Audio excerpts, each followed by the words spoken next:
it is wonderful to see all of you. Give Duncan a big round of applause for the great introduction. I want to thank all of you for the warm welcome, the great hospitality. And I tell you what, I'm going to return the favor by hosting your Super Bowl champion Baltimore Ravens at the White House this summer.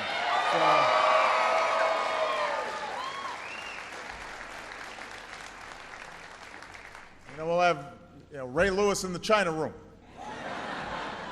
What could go wrong?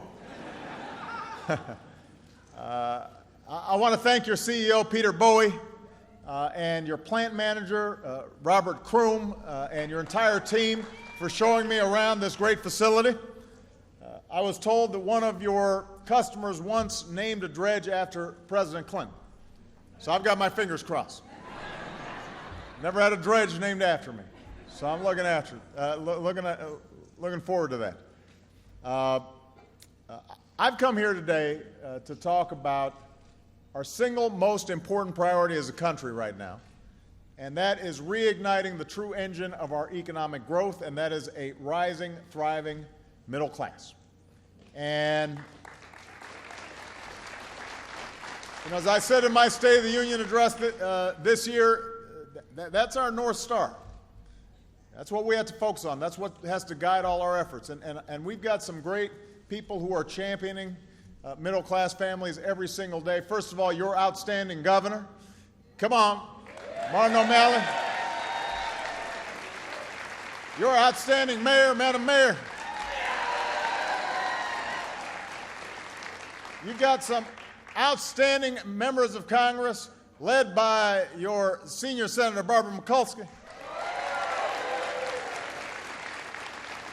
And your own leader in the House of Representatives, he is doing a great job every single day, and he loves this state. Steny Hoyer.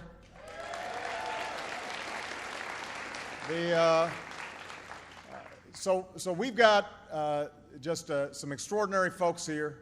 Let me make sure Elijah Cummings is here. But more importantly, Elijah's mom is here. And we are so proud of Elijah, but his mom apparently prays for me every day, so I'm very grateful for her as well. And all of your members of Congress, every single day are working, fighting on your behalf in terms of making sure that we're growing an economy that creates outstanding middle-class jobs. That's the challenge that we should be rallying around every single day. And I know it can seem frustrating sometimes when it seems like Washington's priorities aren't the same as your priorities. I know it often seems like folks down there are more concerned with their jobs than with yours. Others may get distracted by chasing every fleeting issue that passes by, but the middle class will always be my number one focus, period. Your jobs, your families, your communities. That's why I ran for president. That's what drives me every day as I step into the Oval Office. That's what I'm going to keep fighting for over the next 4 years. And that's why I'm so proud to have these partners. John Sarbanes I saved for last because Congressman Sarbanes, he himself is doing a great job. But when I first came in, his father was one of the people who I so admired in the Senate. He had served for a long time, and I remember just a conversation that we had. He probably doesn't remember it, but when I asked him, paid him a visit, and I asked him, what's your advice? He says, just keep in mind the people who sent you. Because here in Washington, sometimes people get distracted. But you're here to work on behalf of your constituencies. And if you stick to that, you're going to be just fine. And that's what's happening here in Maryland. Under Governor O'Malley's leadership, Maryland has won back almost 100% of the jobs that were claimed by the recession. So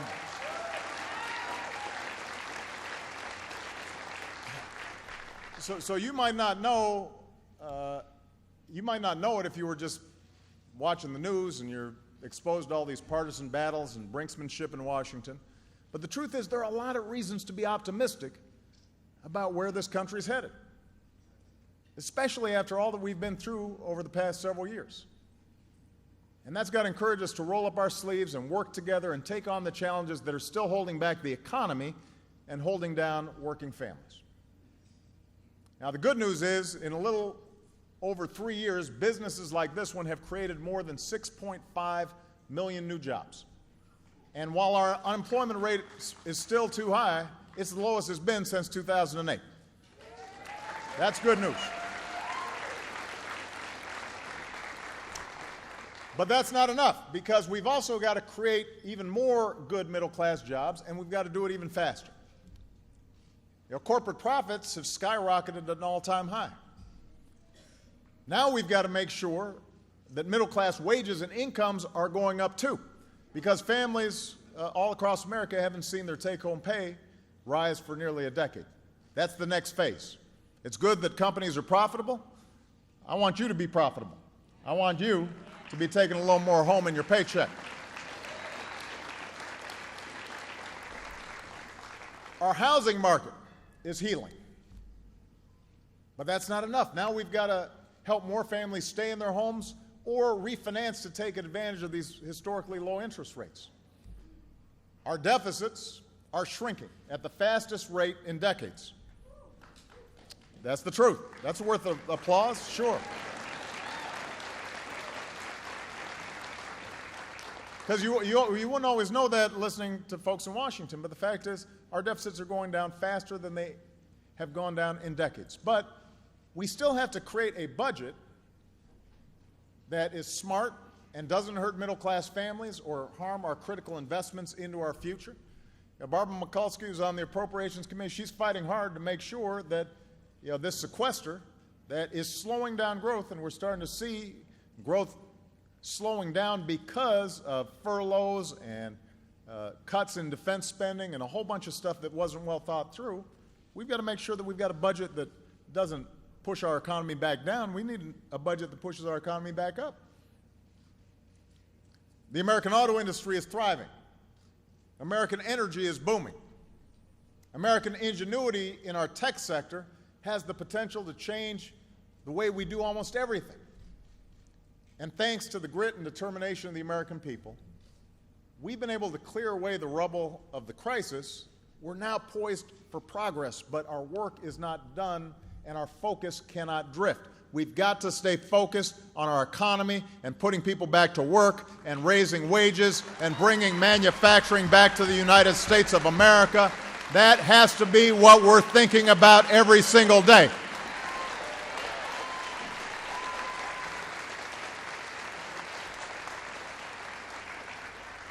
Middle class has been taking a beating for more than a decade. You deserve folks in Washington who are willing to fight back on your behalf every single day. Because every single day you and Americans like you all across the country are working hard and living up to your responsibilities. So you've got to have the same seriousness of purpose in your leaders. Now, I see 3 areas where we need to focus if we're really going to keep the recovery going but take it to new heights. Number 1, we've got to make America a magnet for good jobs. Number 2, we've got to make sure that workers are able to get the education and skills they need to do those jobs. Number 3, we've got to make sure that if and when you're working hard, that leads to a decent living. And that's why I wanted to come to Baltimore, because a lot of people here in Baltimore, they work hard. Baltimore has gone through tough times in the past, but Baltimore has come bouncing back.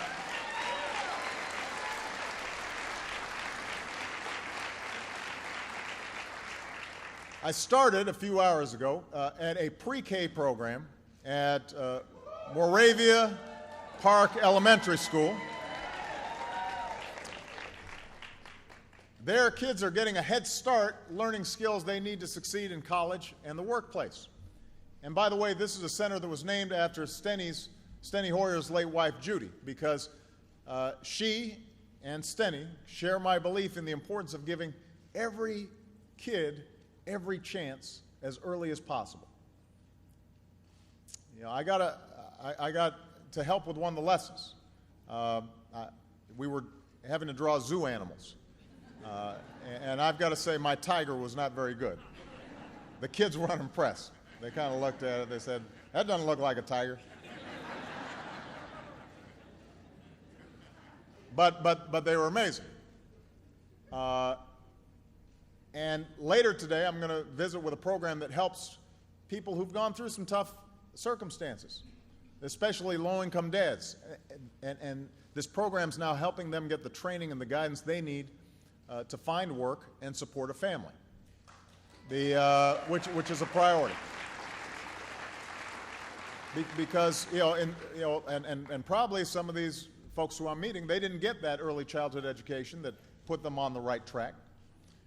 And what we want to do is, first of all, make sure our kids are getting the training they need. But if they missed out early on, we still want to give them opportunity on the back end.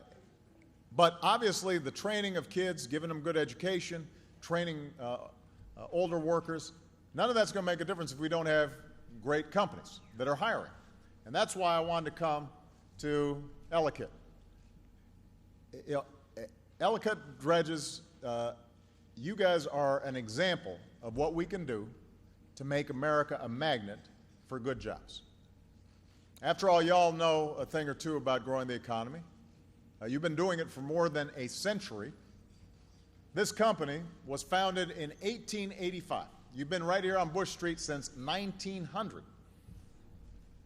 This company built dredging equipment that helped dig the Panama Canal. That's impressive. What that means is this company right here in Baltimore literally helped create our global economy, because that was one of the first connectors, right, that started to allow us to ship goods and cut the distances that integrated the world economy. And yet, after all this time, this company still has a set of core values that's lasted for generations. Just like the folks who came before you, you've got that drive to make the best machines that money can buy, to sell products all over the world, to grow not just a business but a community, and by doing that, you're growing our country. And these values have seen you through an era of enormous change. Your leaders saw the potential in developing markets like China and India and Brazil and Bangladesh, so you ramped up your focus on airports, on exports, maybe on airports too, but on exports. And the federal government has worked with you as a partner to sell dredging equipment right out of this shop all over the world. You maintained your quality.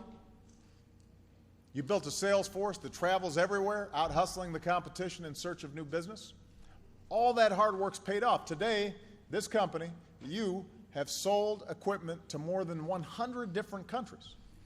You've made new investments here at home. You employ more than 200 people in Baltimore and Wisconsin and Kansas. And over the past few decades, during some of the tough times for our workers, you were able to keep building equipment stamped with those three proud words, made in America.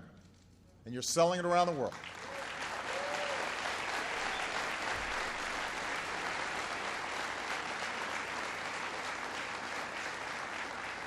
As Steny Hoyer and some of these House members like to say, that means you're making it America. Yeah, see, Steny gets excited.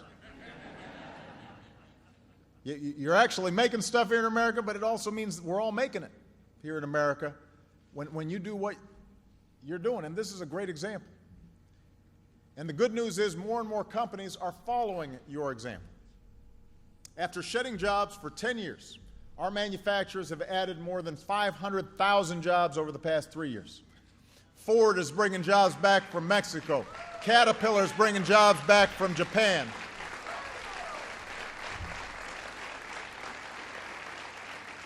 After placing plants in other countries like China, Intel, which is making the chips in your smartphone and your iPad and your all these gizmos everybody's holding up right now. Intel's opening its most advanced plant right here at home, right here in America. Washington should be helping these kinds of success stories take root all across the country. That's why my administration's boosted our efforts to help businesses export more of their goods and services. That's why we signed trade agreements that will protect American workers but open up new markets and support tens of thousands of good-paying jobs. That's why we reauthorized the Export-Import Bank. And we are proud to have the bank's chairman right here, Fred Hochberg. He's here this afternoon. He's helping this company, as we speak, sell more goods overseas. And so today, exports are at an all-time high. We are selling more stuff around the world. We've added more than 1 million export-supported jobs since I took office.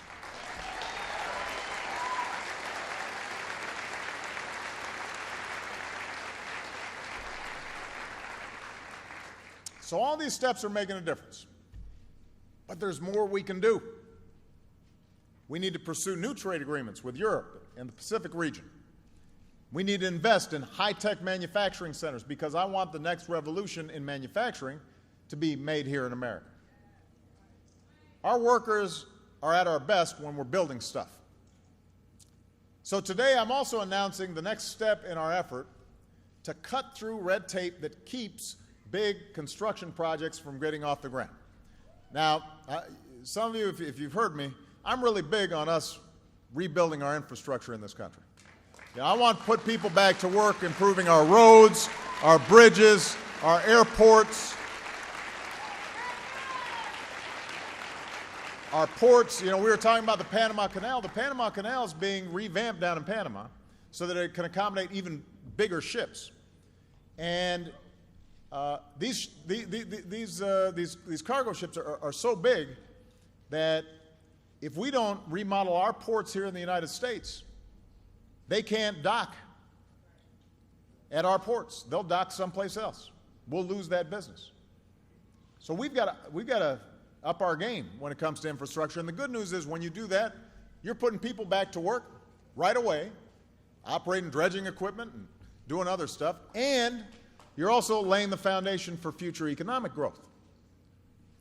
Now, the problem is, we've had some trouble out of Congress just going ahead and funding. I know, it's surprising, isn't it? But we've had a little difficulty getting our Republican friends to work with us to find a steady funding source for these projects that everybody knows needs to happen. But in fairness, one of the problems we've had in the past is that sometimes it takes too long to get projects off the ground. There are all these permits and red tape and planning and this and that, and some of it's important to do, but we could do it faster. So a while back what I did was I ordered everybody who was involved in approving projects to speed up the permitting process for 50 different big projects all across the country, from the Tappan Zee Bridge in New York to the Port of Charleston in South Carolina. And we've been able to, in some cases, cut approval times from 7 years down to a year. Right? So we've made progress. Today, I'm directing agencies across the government to do what it takes to cut timelines for breaking ground on major infrastructure projects in half. And what that will mean is that construction workers get back on the jobs faster. It means more money going back into local economies. And it means more demand for outstanding dredging equipment that is made right here in Baltimore.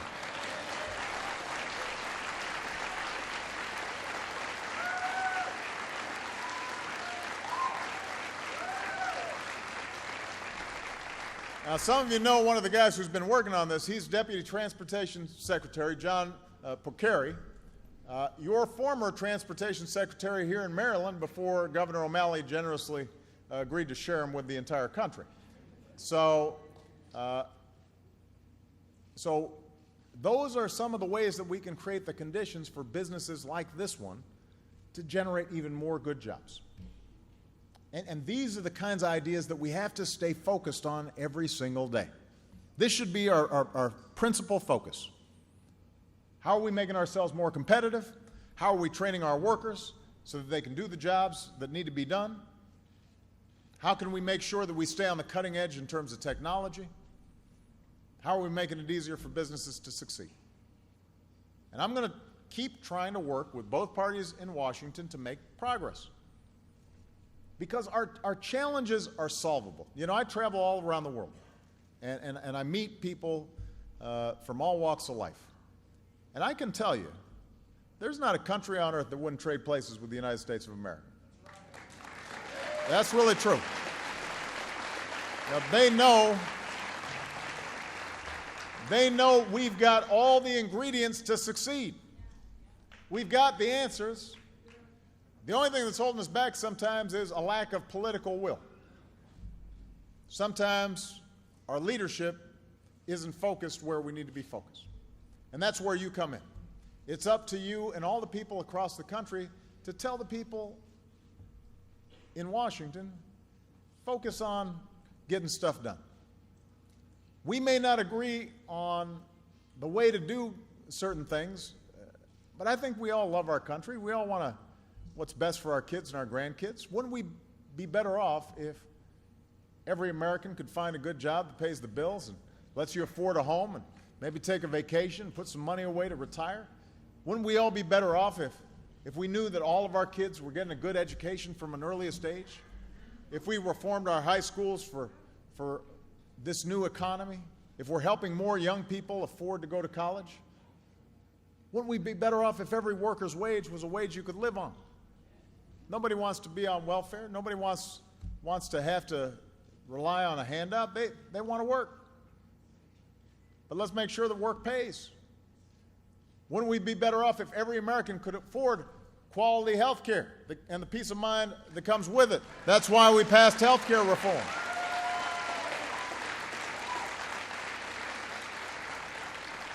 Wouldn't we be better off if we did what's necessary to protect more of our children from the horrors of gun violence?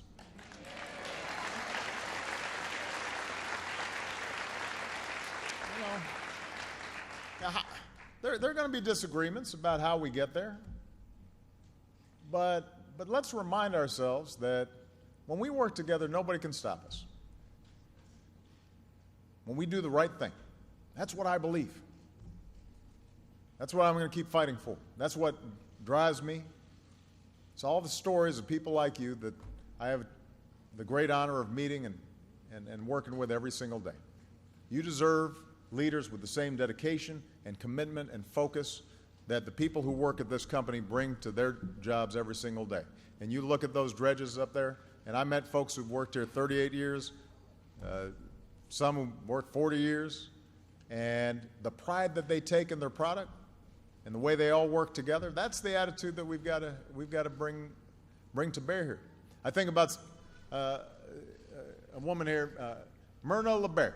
Myrna LeBerry. Where's Myrna? There's Myrna right here. Myrna LeBerry.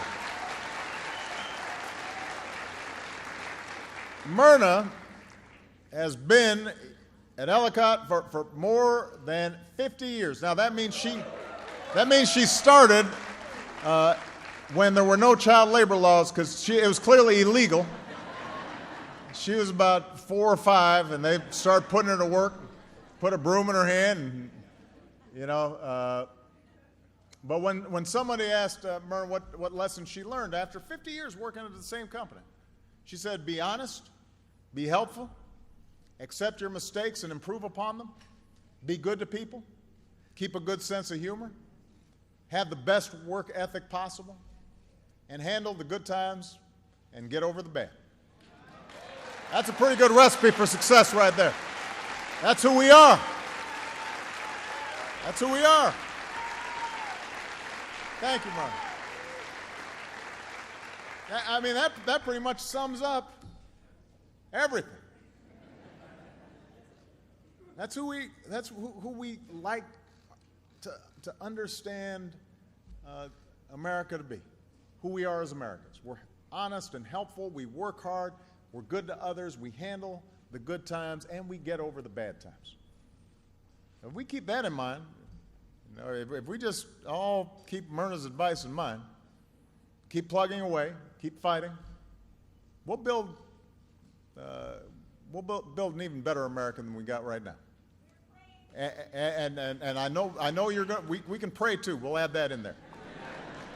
If we work to create more jobs, if we give every American the tools that they need for those jobs, if we make sure that hard work pays off and that responsibility is rewarded, then once again America is going to be the place where you can always make it if you try, and we'll all prosper together. And we'll make sure that America remains the greatest nation on earth. Thank you, everybody. God bless you. God bless America.